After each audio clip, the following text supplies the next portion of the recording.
All right, so I got a question from my friend Josh, and he says he takes a walk every morning, and he wants to know how he can biohack his walk.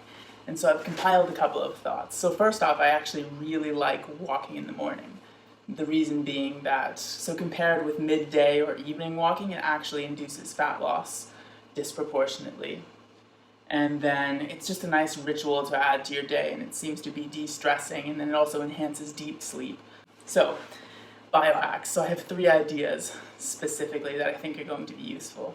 So the first one's just kind of a housekeeping element, and that would be to do your walk fasted, specifically after ingesting a black coffee or preferably, in my opinion, green tea, because you can induce a mild lipolytic response, so releasing of fat cells to be burned, and then you can take the walk and it kind of enhances the health effects.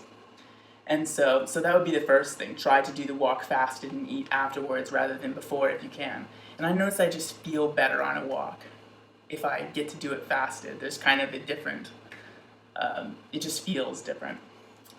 So then let's see, the next thing that I thought of was breath work. So there are two kinds of breathing that I liked the idea of.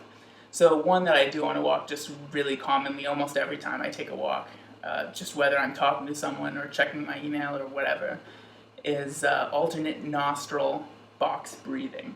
So what this looks like is you cover up one nostril, and then you breathe out for 4 seconds, hold for 4 seconds, breathe in for 4 seconds, and then hold for 4 seconds. And then switch nostrils. And then you'll do the 4 out, 4 hold, 4 in, 4 hold, and just repeat that while you change the nostrils. And just a couple of rounds of that, and you can really start to see some results as far as lowering your stress levels and just feeling better. And it's been studied to decrease cortisol and have a bunch of benefits, but you can actually experience them, and it's really easy to do, right? Now, let's see. The other breath technique was something like the Wim Hof method, or just holding your breath. So you can say, I want to go 2 houses up, and then you just stop breathing and see if you can go that far. And so you can kind of challenge your body. And this has a bunch of health benefits. So it activates autophagy quite potently. So it gets rid of damaged proteins and just garbage that builds up in your cells. Similarly to fasting, actually. Just in general, it's really great for your body, and it's a kind of exercise that is very difficult and engaging to do, and it's something to try out.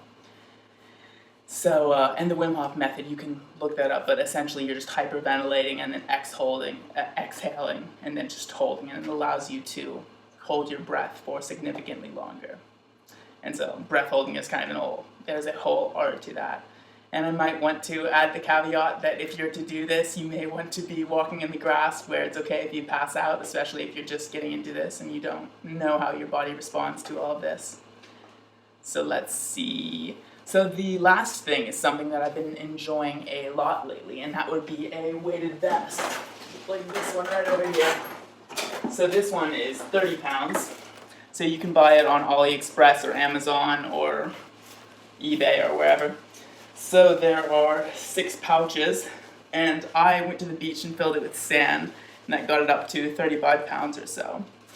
And then you can also fill the pouches. So here are the little pouches that it comes with. So this was about $20, by the way.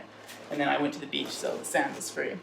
And so you can fill these little pouches it comes with, or just Ziploc bags with sand, and that's what I have. Place it in the little compartments there. But then I have started to replace it with rolls of nickels. So you can add additional weight. And you can triple the weight by using nickels instead. So that would get the 35-pound vest up to eventually, 105 pounds? So, and I have used an 80-pound vest and really enjoy that, although it does change the walk into an intense workout.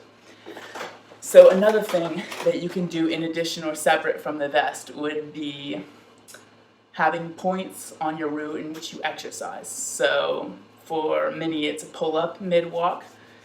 if you have like a park nearby, or I actually use a tree that one of my neighbors has. So when I'm maybe 15 minutes into walking, I will do a couple of pull-ups on his tree there, and then head back. And so that's kind of one little mark.